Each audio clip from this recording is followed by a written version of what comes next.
সুপ্রিয় দর্শক, এই মুহূর্তে এখন আমরা রয়েছি নাটোর জেলার গুরুদাসপুর উপজেলার অন্তর্গত ৫ নং ধারাবারিশা ইউনিয়নের সরকারপাড়া। দর্শক, আজকে আমরা জানতে পেরেছি প্রেমিকের বাড়িতে প্রেমিকার অনশন। আসলে এমনই ঘটনা ঘটেছে। বড়াই গ্রামের মেয়ে গুরুদাসপুরের ছেলে। বিস্তারিত আমি একটু জানার চেষ্টা করবো। আপু, আপনার নাম কি? হুমায়রা জান্নাত মিম। আপনি এখানে কেন এসেছেন? আমি এখানে আসছি এবারে ছোট ছেলে মোহাম্মদ রুমন হোসেনের কাছে। তো আমি আসার পর থেকে উনি বাসায় নেই আর কি। তো ওনার সাথে আমার রিলেশন আজকে 5 মাস। 5 মাসের রিলেশন করার পর মানে রিলেশনের পরে উনি আমাকে বিয়ের প্রতিশ্রুতি দেখিয়ে বিয়ে করে উনি আমার সাথে ফিজিক্যালি অ্যাফেয়ার করছে। ফিজিক্যালি অ্যাফেয়ার করার পরে ঈদের পর থেকে তার সাথে আমার আর কোনো যোগাযোগ হয় না, বিধায় আমি এখানে আসছি। সে আমার নাম্বার টাম্বার সব ব্লক করে রাখে, আমি যে নাম্বার থেকে কল দিই সেই নাম্বারে ব্লক করে রাখে। তো আজকে এখানে আপনি কোন মাধ্যমে এসেছেন? বুঝতে পারলাম না। আজকে কি আপনি একাই এসেছেন? কারোর সঙ্গে যোগাযোগ করেছেন? না, আমি কারোর সাথে যোগাযোগ করিনি। আজকে কখন এসেছেন এখানে? আমি আজকে এখানে এসেছি সন্ধ্যার দিকে, 7টা-8টার দিকে। রুমন নাম বললেন না? জি, রুমন। তার সঙ্গে তো দেখা হয়নি। না, তার সাথে আমার আজকে দেখা হয়নি। আমি কালকে এখানে আসছিলাম, কালকে দেখা হয়েছিল তার সাথে আমার। কোথায় দেখা হয়েছিল? কালকে সকালে তার সাথে আমার নয়াবাজারে দেখা হয়েছে। আর আসার সময় আমি যখন আসি তখন উনি বাসায় থেকে যাচ্ছিল আর কি, আমি গাড়িতে ছিলাম, তখন ওনার সাথে আমার দেখা হয়েছে। তো আমি তখন ওনাকে কল দিলাম। কল দেওয়ার পরে উনি আমাকে অশ্লীল ভাষায় অনেক গালাগালি করছে। গালাগালি করার পরে সেজন্য আমি আরো এখানে আসছি আর কি। উনিও গালাগালি করছে, উনার ফ্যামিলির লোকজনও গালাগালি করছে। উনকে আজকে আসার পরে উনার আমার গায়ে হাত দিয়েছে, আমাকে মারছে। কে গায়ে হাত দিল? রুমনের মা, রুমনের দাদা, আর আরো একটা কে হয় আমি সম্ভবত জানি না ও কে হয়। এটা 3জন আমাকে আজকে মারছে। সম্পর্কটা কিভাবে হয়েছে বলবেন? আমার ফুপি, আমি আমার ফুপির কাছে থাকি। আমার বাবা মারা গেছে, মা আছে, তো ফুপির কাছে থাকি।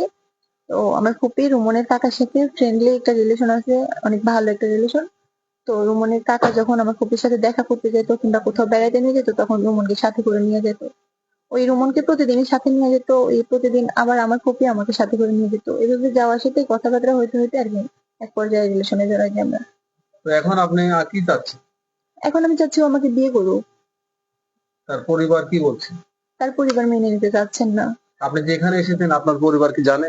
আমার পরিবার থেকে আমাকে বিয়ে করে দিতে বিধায় আমি এখানে আসছি। আমার পরিবার থেকে আমার অনেক জায়গায় বিয়ে ঠিক করছিল, ও আমাকে কোনো জায়গায় বিয়ে করতে দেয় নাই। এমনকি মানে আমার পরিবারের সাথেও আমার রিলেশনটা এখন আর আগের মতো নাই ওর কারণে। সেজন্য আমার পরিবার থেকে আমাকে বের করে দিয়েছে বাসা থেকে, যে তুই যেখানে ইচ্ছে তুই সেখানে যা। সেজন্য আমি এখানে আসছি। তো বাসার ভিতরে কি আপনি প্রবেশ করেছিলেন? না, আমি বাসার ভিতরে প্রবেশ করতে পারি নাই। পারেন না মানে আপনাকে না। প্রবেশ করতে দেয়নি? হ্যাঁ, আমি এখানে আসার পরে আমাকে মারধর করছে, বাসার ভিতরে প্রবেশ করবে এর মধ্যে মারধর করে আমাকে ওই পাশে রেখে আসছিল। তো আসার সাংবাদিকরা আসার পর তারপর আমি এখানে আসছি, আবার ওনারাই আমাকে এখানে। বড়াইগ্রাম বাসা কোথায় আপনার? বড়াইগ্রাম, চক বড়াইগ্রাম ধরে আমাদের। আচ্ছা।